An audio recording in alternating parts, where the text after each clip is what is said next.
교류 전력의 벡터 표시, 그 물리적인 의미.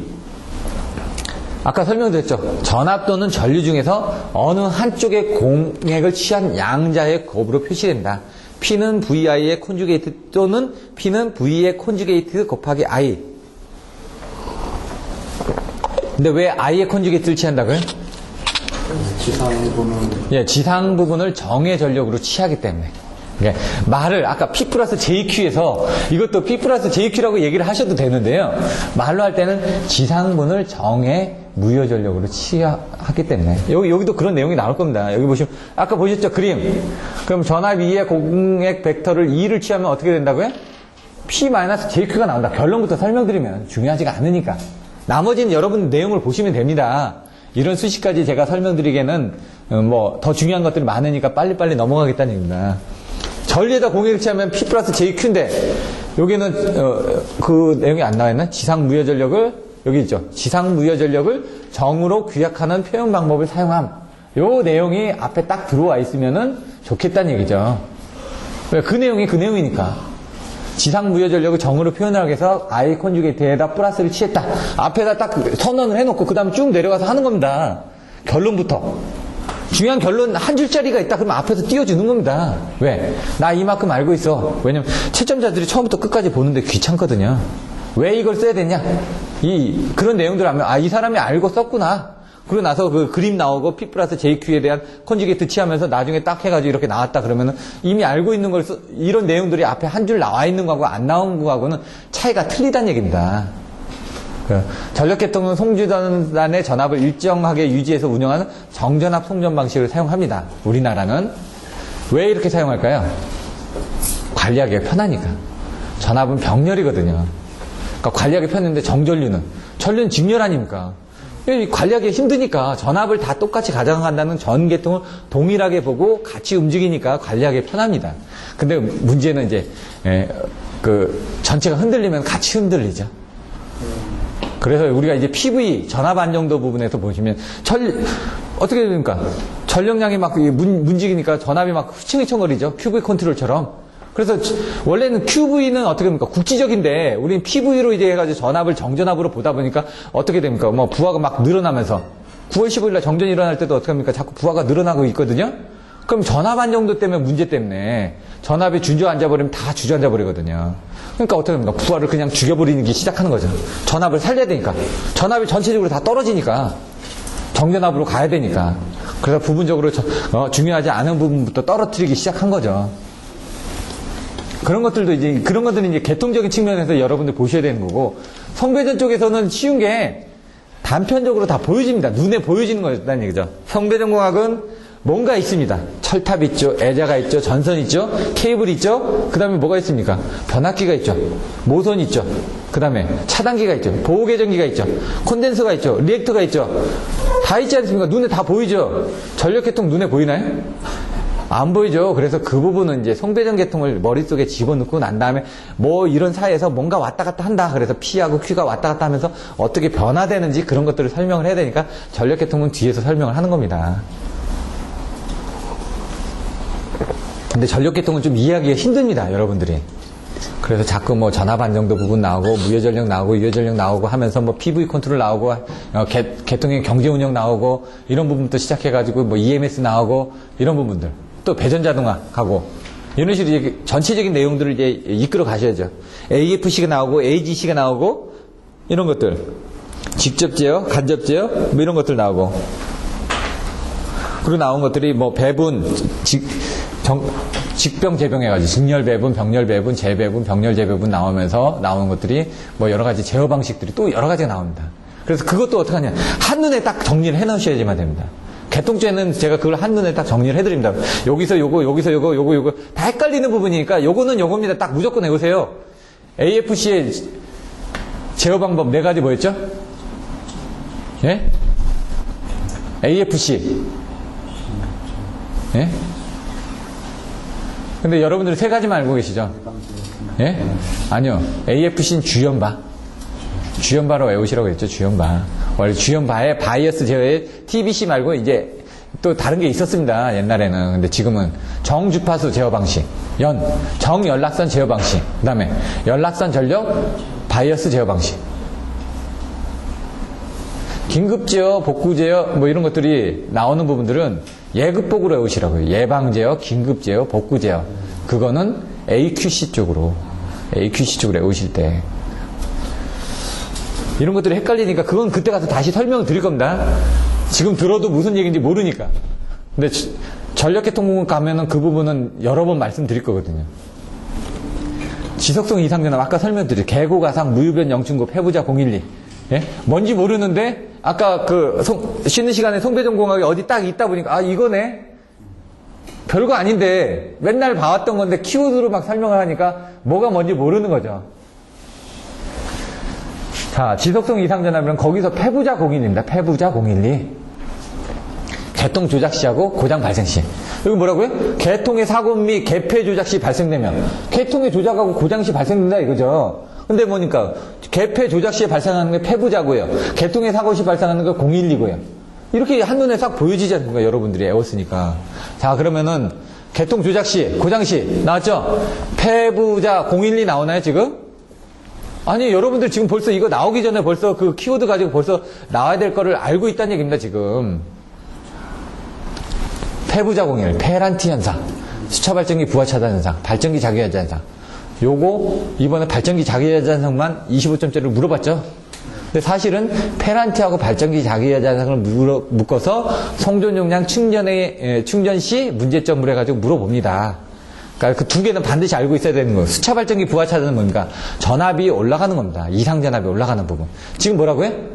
지속성 이상 전압이라면서요. 다른 것들도 이상 전압인데 이건 수차 발전기가 부하 차단을 했을 때 역률이 0.8일 때를 기준으로 해가지고 그때 차가도 과도 동기 리액턴스 시간대에 전압 상승이 이렇게 된다는 얘기입니다. 1.2, 1.3, 1.79라는 수치가 나올 겁니다, 지금. 그 왜? 차가도 때 이만큼, 과도 때 이만큼, 동기 때 이만큼 이상 전압이 올라간다는 얘기입니다. 그 흐름만 알고 계시면 된다는 얘기죠. 일선지락시, 소리액터 이건 보시면 되고. 자, 일선지락시. 자, 일선지락시는 뒤에서 또 나옵니다. 일선지락시 알아둬야 될 게 뭐가 있을까요? 일선지락시 이거를 지금 고장전류를 계산한다. 키워드 네 가지 형태에 따라서 계산을 하시라고 그랬죠. 키워드가 뭐였죠? 고장전류 계산 방법 키워드.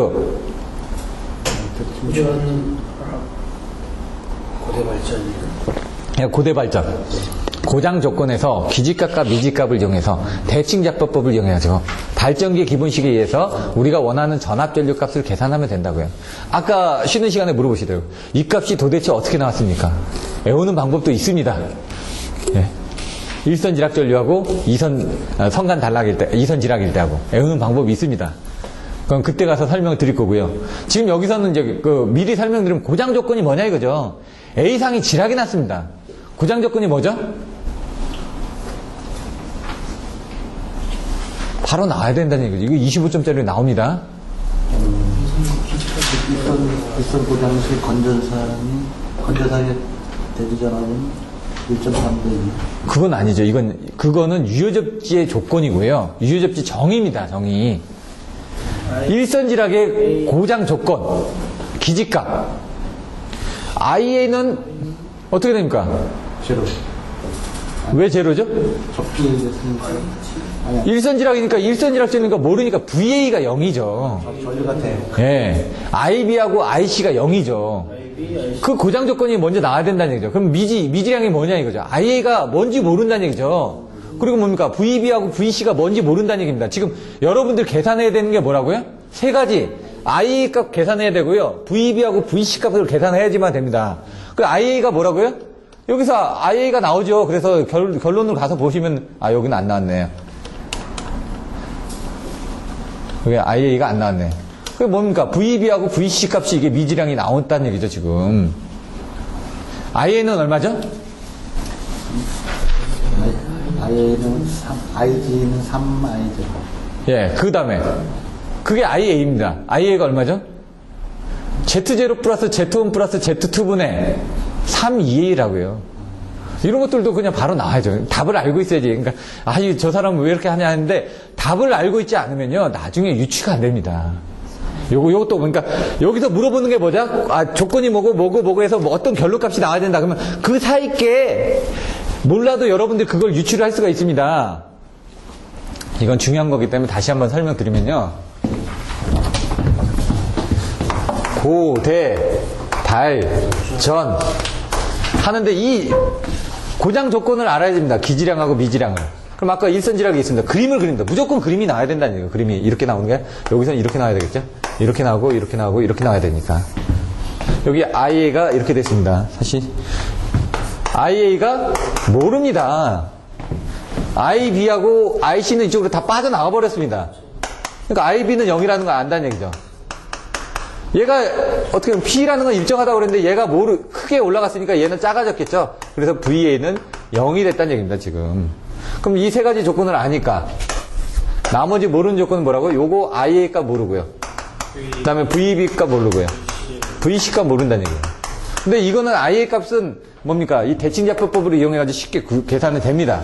근데 요거는 발전기 기본식에 넣어서 좀 계산 값이 나와야지만 됩니다. 왜? 대칭자표법은 뭐죠? 세 개가 있다고요. I0, I1, I2, V0, V1, V2 값이 있는데 지금 저희가 알고 있는 것들은 뭡니까? VA가 0이고, IB가 0이고, IC가 0이라는 부분이 있으니까 거기 이 6개 중에 요 세 가지를 이용하면 세 가지 값 정도가 이렇게 나옵니다. 어떤 한 세 가지 정도가 대칭자표법에서는. 그 나머지 세 가지 값이 없지 않습니까? 그걸 뭡니까? 발전기 기본식에 가서 발전기 기본식 어떻게 되죠? 영상 요새는 예? 요새는 거로 나오는 EA는 마이너스 Z EB는 예? 마이너스 아 이게 EA가 아니라 저기일 텐데 E0 E1 이거는 이게 EA-Z1 아이언이고요. 이게 E2는 뭐 이런 식으로 하게 되면 마이너스 Z2 I2입니다. 여기서 이제 필요한 내용들을 계산할 수도 있다는 얘기죠.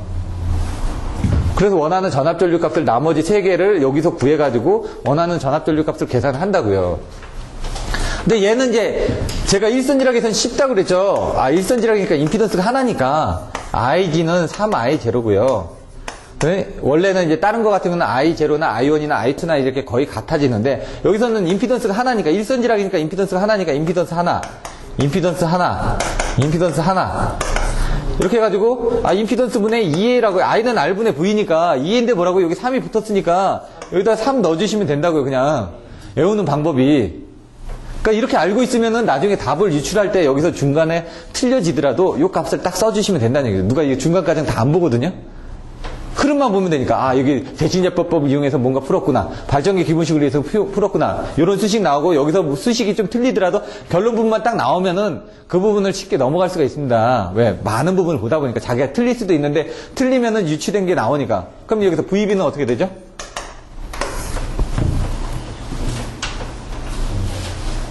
이때는 여기 똑같다고요. Z0 플러스 Z1 플러스 Z2분의 2A인데 여기에 Z0가 붙고 여기에 Z2가 붙고 이게 뭐라고요? 그림을 그려보시면은 여기가 A고 여기가 B죠. B상이고 여기가 C상이죠. 맞나요?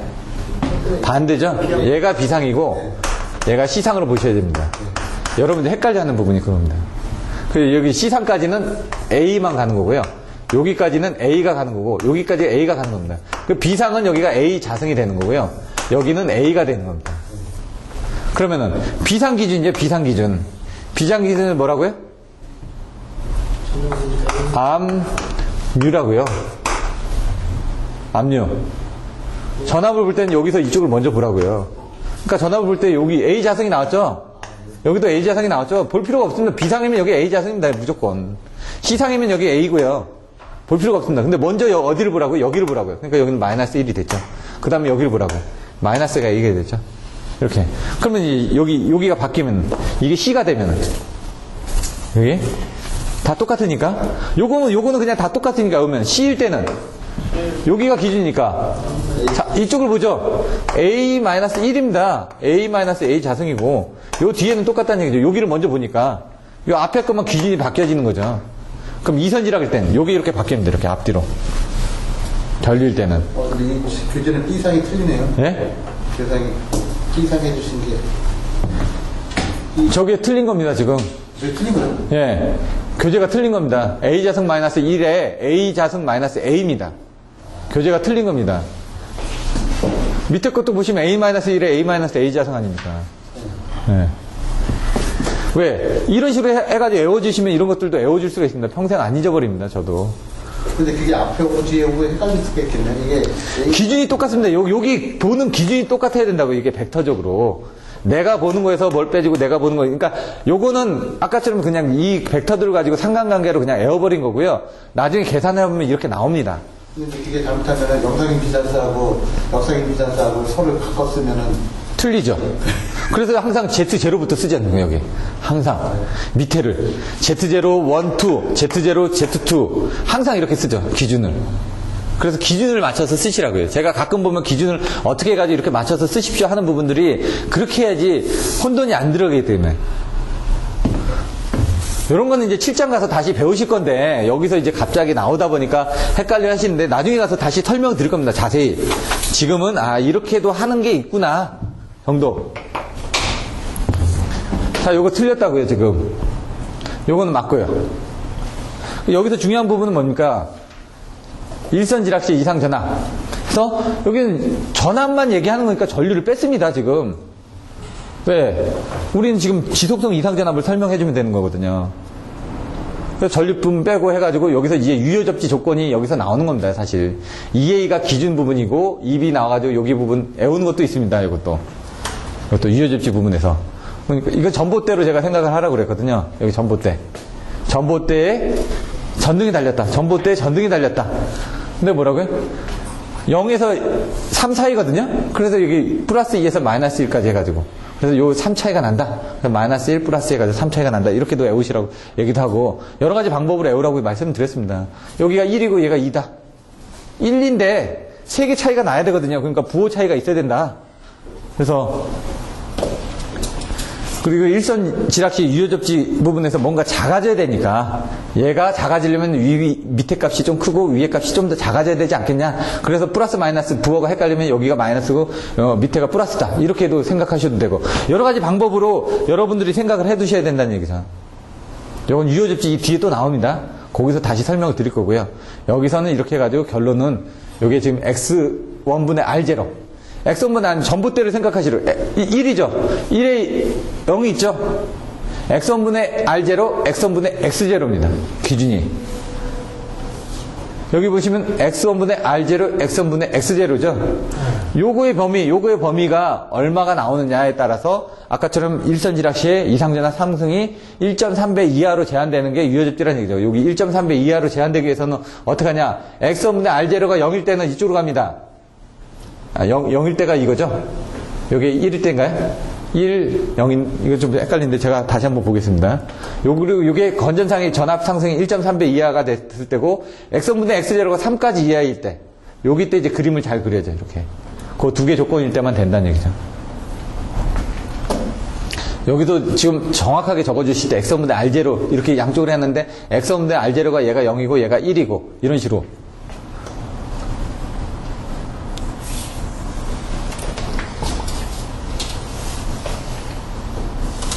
X1분의 R0가 0이다.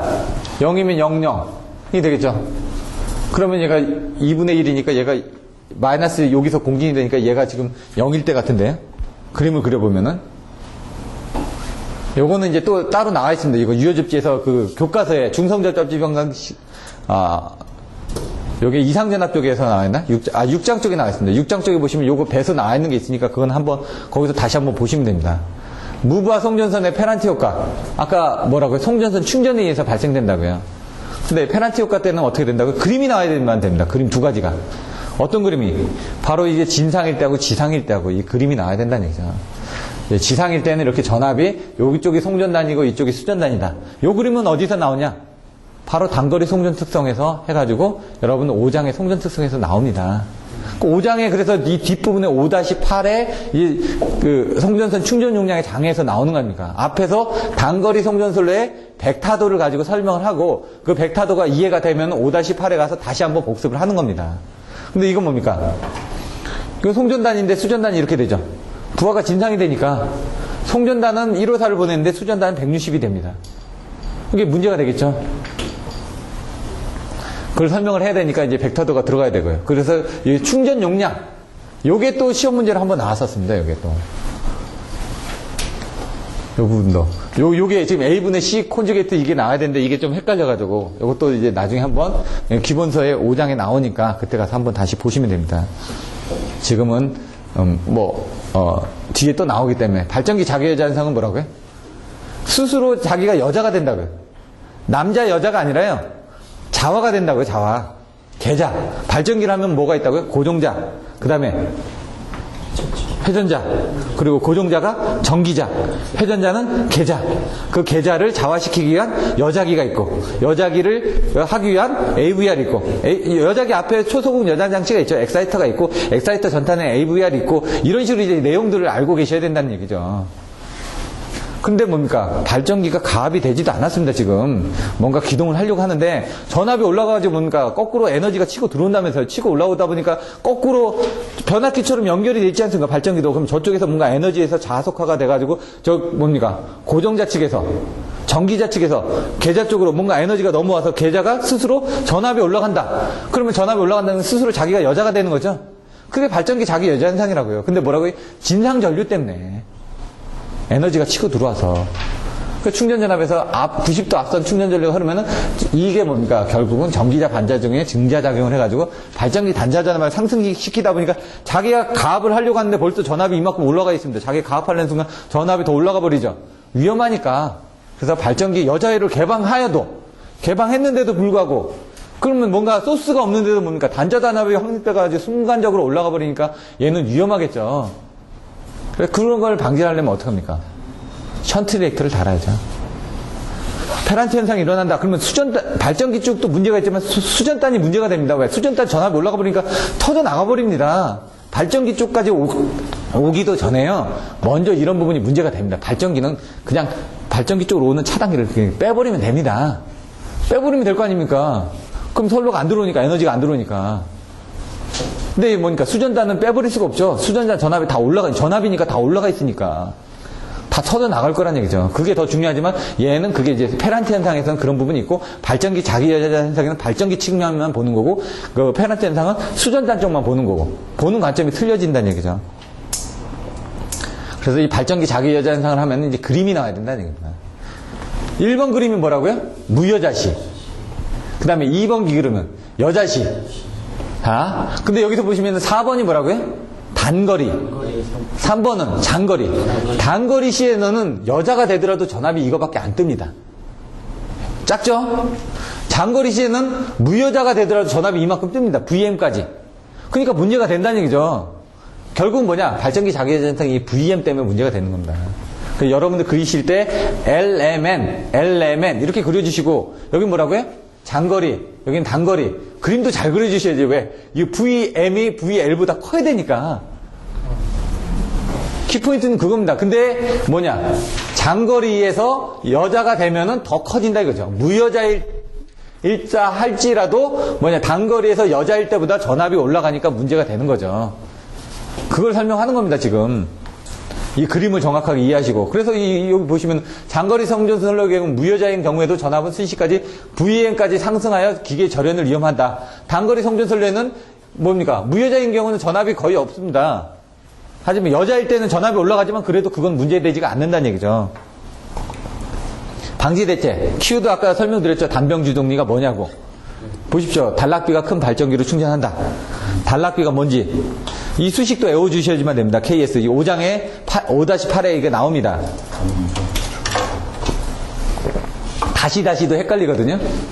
나중에 이제 송전선 충전에 의한 충전 용량 부분에서 이 Q 값이 바뀌어지기도 합니다. 이렇게 바뀌어지기도 합니다. 이 Q가 이쪽으로 가고요. 단락비가 이쪽으로 오기도 합니다. 나중에 그 수식에서 그렇게 하는 부분도 있으니까. 주는 뭐예요? 담당 주동률 주.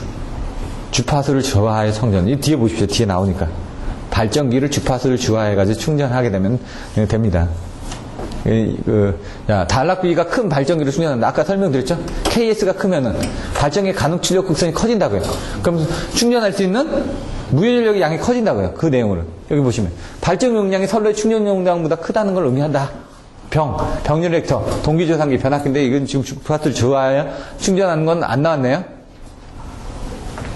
발전기 주파수를 주하해가지고 저하해서 충전을 하면요. 아까 증자작용이 있었죠. 근데 발전기가 얘가 감자작용이 되기 때문에 증자작용과 감자작용과 합쳐져서 이 상쇄하는 효과가 생깁니다. 주파수를 저하해서 충전한다는 건 얘가 힘이 없이 가는 거죠. 그럼 저쪽에서 힘을 받아도 주파수가 저하한다는 건 뭐죠? PF 컨트롤에서 힘을 적게 움직였다는 얘기입니다. 지금 힘을 적게. 주파수하고 P하고 이제 반비례 관계 있지 않습니까? 근데 어떻게 보시면은 같은 개념도 되죠. 반대 개념이겠지만 부하가 많이 걸리면 어떻게 합니까? 주파수가 떨어지죠. 얘가 그러면 부하를 많이 받아들일 수 있다는 얘기죠. 결론적으로. 그럼 저쪽에서 뭔가 많이 거꾸로 치고 들어왔습니다. 내가 주파수를 저하해서 충전하면 저쪽에서 들어온 힘을 얘가 흡수를 하는 겁니다. 그냥. 그렇지 않고 주파수가 올라갔다는 건 어떻게 되죠? 얘도 발전을 많이 한다니까 발전기에 반전압도 올라간다는 얘기죠. 그러니까 얘는 이제 주파수를 주하해서 충전하면은 나는 힘이 없는 거죠. 결론적으로. 근데 저쪽에서 힘이 많이 들어와도 내가 그걸 받으면서 주파수가 올라가죠. 그러면서 전격 주파수로 되니까 문제가 되지 않는 거죠. 수차 발전기 부하 차단 시 이상 변압 3개 나온다고 그랬죠. 몇? 1.2, 1.3, 1.79. 1.13, 1.2, 1.13이고 1.2이고 1.79네요. 죄송합니다. 1.13, 1.2, 1.79. 저도 헷갈려가지고. 자, 근데 여기서 뭐라고요? 80%일 때. 그리고 여기서도 보시면 0.2, 0.3, 1.0이 나오는데 차가도가 0.2, 과도가 이것도 또 틀렸습니다. 이거 하나입니다. 이거 차가도 2개, 과도 하나, 그리고 동기는 없습니다. 그래서 20%, 30%, 100%일 때 이 얘기죠. 똑같이. 나중에 보시면 0.8 마이너스 J 0.6인데 요게 좀 헷갈려 하시는 거죠. 요게 콘주게이트 취하다면 나중에 여러분들 계산 문제 같은데 가끔 보면 I가 P-JQ로 계산되는 부분이 있습니다. 지금 요게 헷갈려지는 부분인데 요거는 이제 나중에 가서 여러분들 주의하셔야 될 부분입니다. 다른 데서도 또 나오거든요. 계산 문제에서 요건 콘주게이트를 취하다 보니까 이렇게 되는 겁니다. 요거 해서 결국 뭡니까? 1.79배까지 올라간다는 얘기죠. 지금 수초. 네. 접지방식별 이상전압 여기 부분은 이제 뭐 뒤에 또 나오니까 요건 넘어가겠습니다. 아까 앞에서 봤던 2.45배, 3배, 뭐 4배, 4.5배 해가지고 나와지는 그 부분하고 같이 되는데 나중에 보시면 여기 A, B, C, D 4가지가 있습니다. 책에 기본서에 A, B, C, D 4가지를 보시면 되는데 여기 다 똑같습니다. 1.05, 1.15배, 뭐 루트 2배 해가지고 다 똑같거든요. 근데 요 앞에 것만 틀려집니다. 1.3배, 1.82배. 요게 4가지가 이렇게 있습니다. 직접 접지, 저항 접지, 그 다음 비접지별로 해가지고 또 3가지가 또 나눠져 있습니다. 책에. 그걸 보시고 난 다음에 이걸 비교해서 보셔야지만 됩니다. 여기는 이제 2가지로만 했는데, 피레기 전격전압 함정 방법 3가지가 있습니다. 근데 여러분들 여기는 그냥 하나만 나왔죠. 알파, 베타, VM. 알파, 베타, VM에서 알파는 뭐라고요? 접지계수. 베타는 여유계수. 접지계수는 떨어집니다. 자, 유효접지일 때는 어떻게 됩니까? 이게 0.75죠. 유효접지 계통에서. 그래서 일선 지락 시에 건전상의 대지전압 상승이 1.3배로 이하로 한다는 건 이 접지계수가 75%로 떨어져 있기 때문에 그렇습니다. 접지계수는 뭐라고요? 최대 성간전압하고 고장중 건전상의 최대 대지전압입니다. 이건 상전압이고 이건 성간전압입니다. 그럼 당연히 밑에는 성간전압이고 위에는 상전압이니까 당연히 개수가 떨어지겠죠. 그게 75% 이하로 제한되게끔 중성점을 접지하는 게 바로 유효접지 방식이라는 얘기입니다. 여유계수는 1.1에서 1.15고요. 나중에 계산하다 보면 요것들 때문에 피레기의 전격 전압이 또 틀려집니다. 그래서 22.9kV 같은 피레기 전격 전압 얼마죠? 18kV죠. 22kV 같은 건 피레기 전격 전압 얼마입니까? 아니요. 24나 27kV를 쓰셔야지만 됩니다. 왜? 이 비유효접지 요 벡터가 올라가니까. 요것도 올라가니까. 여기 올라가지 않습니까? 지금 1.2고 1.15니까 객값보다 올라갈 거 아닙니까, 지금. 근데 얘는 뭡니까? 아까 지금 22kV 같은 건, 22.9kV 같은 건 떨어졌죠? 피레기 전격 전압이. 왜요? 유효계수가 여기 알파가 지금 0.75가 들어갔으니까. 그럼 뭐라? 얘는 1.15니까 0.7에다가 1.1 곱하면 어떻게 됩니까? 한 0.8 정도 될 거 아닙니까? 대략적으로. 그럼 22.9 곱하기 0.8 정도 되면 18kV가 나온다는 얘기죠. 근데 비유효 접촉 계통은 요게 뭡니까? 1.2로 올라갑니다. 그리고 얘가 1.2로 올라갑니다. 그럼 전격 전압보다 더 올라가죠. 그래서 22kV 같은 경우는 피력의 전격 전압이 올라가는 겁니다. 그 한 케이스가 있죠. 6.6 같은 경우는 또 틀려지죠. 6.6도 올라갑니다. 6.6 같은 경우 보시면 9kV짜리 씁니다. 서지 업서버에 대한 전격 전압이 왜 올라가냐? 이런 것들 때문에 그렇습니다. 그리고 또 있습니다. 표에 의한 방법들도 있고 피력의 전격 전압 산정 방법이 3가지가 있는데 여기는 그냥 한 가지만 나왔죠. 보통 여러분들 2가지 정도는 쓰셔야지만 됩니다. 철공지는 시간이 걸리기 때문에 다음 주에 이제 할 겁니다. 철공진하고 그다음에 또 있는 게 충전 용량 증대 문제점. 오늘 충전 용량 증대 문제점도 간단하게 설명을 드렸지만 중요합니다. 왜? 많이 나온다고요. 충전 용량 증대 문제점은 5-8 성존 용량 계산법 오늘 많이 해드렸죠. 성존 용량 계산법도 많이 나오니까 여기 이 책에서 자꾸 반복이 된다는 건 그만큼 시험 문제에 많이 나온다는 얘기입니다. 그래서 이 책을 한번 딱 보시게 되면 아 그래도 시험 문제에 많이 나오는 문제들이 있다. 그러면 이걸 다 보고 나서 시험장에 가시게 되면은 여러분들이 보셨을 때 좀 거부감이 없습니다. 아 그래도 반타작 시험 문제 중에 반은 내가 쓸 수 있겠구나는 자신감이 있다는 얘기예요. 이 책을 다 이해하고 가시면은 그럼 반타작 이상만 쓰면은 여러분들이 40점대는 나오니까 왜 6문제 중에 4문제를 써야 되거든요. 그럼 3문제는 고르실 수 있다는 얘기입니다. 그게 차이가 있는 거죠. 이제 다음 주에 이제 합격자 발표가 납니다. 몇 명이나 합격이 날지는 모르겠지만은 하여튼 좋은 결과가 있어서 저희 학원에도 누군가 와서 합격자 발표를 할 수 있는 그런 좋은 기회가 됐으면 좋겠습니다. 오늘 수업은 이만 마치도록 하겠습니다. 수고하셨습니다.